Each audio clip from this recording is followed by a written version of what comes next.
മലയാളി പ്രേക്ഷകർക്കേറെ പ്രിയപ്പെട്ട താരങ്ങളാണ് പേളി മാണിയും ശ്രീനിഷ് അരവിന്ദും. അവതാരകയായും നടിയായും വളരെ പെട്ടെന്നാണ് പേളി പ്രേക്ഷകരുടെ മനസ്സിലേക്ക് കയറിക്കൂടിയത്.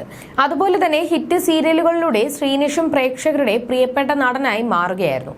എന്നാൽ ഒന്നിച്ച് ബിഗ് ബോസ് സീസണിൽ ഒന്നിച്ച് പ്രത്യക്ഷപ്പെട്ടതിന് ശേഷമാണ് ഇരുവരും പ്രണയത്തിലാകുന്നതും വിവാഹം കഴിക്കുന്നതും. ഇവരുടെ വിശേഷങ്ങൾ തങ്ങളുടെ യൂട്യൂബ് ചാനലിലൂടെ പങ്കുവയ്ക്കാറുണ്ട്. കുറച്ചു മാസങ്ങൾക്ക് മുൻപായിരുന്നു പേളി രണ്ടാമത്തെ കുഞ്ഞായ നിതാരയ്ക്ക് ജന്മം നൽകുന്നത്. പ്രസവത്തിനോട് അടുത്തപ്പോൾ മുതൽ പ്രസവം കഴിഞ്ഞ് 3 മാസം വരെയും പേളിയും കുഞ്ഞുങ്ങളും മാതാപിതാക്കൾക്കൊപ്പം ആലുവയിലെ വീട്ടിലായിരുന്നു.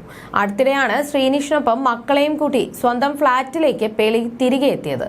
മക്കളെയും കൊണ്ട് ആരുടെയും സഹായമില്ലാതെ ഫ്ളാറ്റിലുള്ള ജീവിതം എങ്ങനെയാകും എന്നതിനെക്കുറിച്ച് ചെറിയ ആശങ്കയുണ്ടെന്ന് പേളി നേരത്തെ തന്നെ പറഞ്ഞിരുന്നു. ഇപ്പോഴത്തെ നിതാര വന്ന ശേഷം ആദ്യമായി ഫ്ളാറ്റിൽ നിന്നുള്ള ഡേ ഇൻ മൈ ലൈഫ് വീഡിയോയുമായി എത്തിയിരിക്കുകയാണ് പേളി മാണി. ഫ്ളാറ്റിലേക്ക് വന്ന ശേഷം കുഞ്ഞുങ്ങളുടെ കാര്യം ശ്രദ്ധിക്കാനായി ഒരു കുട്ടിയെ തനിക്ക് സഹായത്തിനായി കിട്ടിയ വിശേഷവും പുതിയ വീഡിയോയിൽ പേളി പങ്കിടുന്നുണ്ട്. നിതാരയുടെ വരവോടെ നിലയുടെ സന്തോഷം കുഞ്ഞനീത്തിയായി മാറിക്കഴിഞ്ഞു. എപ്പോഴും നിതാരയെ കൊഞ്ചിച്ചും സ്നേഹിച്ചും ഉമ്മ കൊടുത്തും നില അരികിൽ തന്നെ ഉണ്ടാകും. താൻ കഷ്ടപ്പെട്ട് നിതാരയെ ഉറക്കി കിടത്തുമെന്നും എന്നാൽ മിനിറ്റുകൾക്കകം വന്ന് നില നിതാരയെ ഉണർത്തുമെന്നുമാണ് പേളിയുടെ പരാതി.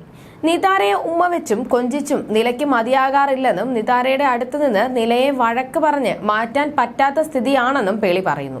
വഴക്ക് പറഞ്ഞാൽ നിലയ്ക്ക് വിഷമമാകും, പറഞ്ഞില്ലെങ്കിൽ നിതാര പിണങ്ങുമെന്ന അവസ്ഥയാണെന്നും എന്ത് ചെയ്യണമെന്ന് തനിക്ക് അറിയില്ലെന്നും പേളി വീഡിയോയിൽ പറയുന്നുണ്ട്. ശ്രീനിഷാണ് നിലയുടെ കാര്യങ്ങളെല്ലാം ശ്രദ്ധിക്കുന്നത്. ഡാഡി ഗേളാണ് നിലയെന്ന് പേളി തന്നെ പലപ്പോഴായി പറഞ്ഞിട്ടുണ്ട്.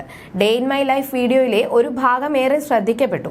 നില തീരെ കുഞ്ഞായിരുന്നപ്പോൾ ധരിച്ച വസ്ത്രങ്ങൾ പാക്ക് ചെയ്ത് മറ്റൊരിടത്തേക്ക് അയക്കുകയായിരുന്നു പേളി. കുഞ്ഞി കൈയും കാലുമിട്ടടിച്ച് നീന്തിയും പിച്ച് വെച്ചും നില ബേബി വളർന്ന നാളുകളിലെ കുഞ്ഞുടുപ്പുകൾ കൈമാറുന്ന വേളയിൽ പേളിക്ക് സങ്കടം താങ്ങാൻ സാധിച്ചില്ല. വസ്ത്രങ്ങൾ പാക്ക് ചെയ്യുന്നതിനിടെ പേളി ഏറെ നേരം കരഞ്ഞു. ശ്രീനിഷാണ് പേളിയുടെ വീഡിയോ ക്യാമറയിൽ പകർത്തിയത്. പേളി എത്രത്തോളം സ്നേഹനിധിയായ അമ്മയാണെന്നത് ഈ വീഡിയോയിൽ വളരെ വ്യക്തമാണെന്നാണ് ആരാധകർ കുറിക്കുന്നത്. 3 വയസ്സായ നിലയ്ക്ക് പേളിയെക്കാളും ആരാധകർ ഇപ്പോൾ നിലയ്ക്കും നിതാരയ്ക്കും ഒപ്പമാണ്. അതേസമയം കുറച്ച് ദിവസങ്ങൾക്ക് മുൻപ് പേളിയുടെ മടിയിൽ കിടക്കുന്ന നിതാരയെ കൊഞ്ചിക്കുകയും കളിപ്പിക്കുകയും ചെയ്യുന്ന നിലയുടെ വീഡിയോകളും പേളി പങ്കുവച്ചിരുന്നു. സ്നേഹം തുളുമ്പുകയാണ് ഗായ്സ് എന്ന് തലക്കെട്ട് നൽകിയാണ് വീഡിയോ പേളി പങ്കിട്ടത്.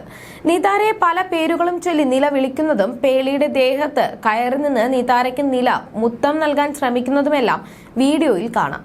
നിലയുടെ സ്നേഹപ്രകടനം കണ്ട് ഇതൊക്കെ ഡേഞ്ചർ അല്ലേ ഗായ്സ് എന്ന് തമാശയായി പേളി പറയുന്നതും വീഡിയോയിൽ കാണാം. എന്നാൽ കുഞ്ഞേച്ചിയുടെ സ്നേഹപ്രകടനം ആസ്വദിക്കുകയാണ് നിതാര. ഒരു തരത്തിലുള്ള എതിർപ്പും നിതാര നിലയോട് പ്രകടിപ്പിക്കുന്നില്ല. വീഡിയോയ്ക്ക് രസകരമായ കമന്റുകളാണ് വന്നിരുന്നത്. സ്നേഹത്തിന്റെ പീക്ക് ലെവൽ. ചേച്ചിയുടെ ആക്ടിവിറ്റീസ് എല്ലാം നിതാര എൻജോയ് ചെയ്യുന്നുണ്ട്. നിലയുടെ മൈക്രോ വേർഷനാണ് നിതാര എന്നാണ് വീഡിയോയിൽ നിന്നും തോന്നുന്നതെന്ന് തുടങ്ങി ചില ആരാധകർ 2 ചെറിയ കുഞ്ഞുങ്ങളെ ഒരുമിച്ച് വളർത്തിയപ്പോഴുള്ള അനുഭവം പേളിയോട് കമന്റിലൂടെ പങ്കിട്ടിട്ടുണ്ട്.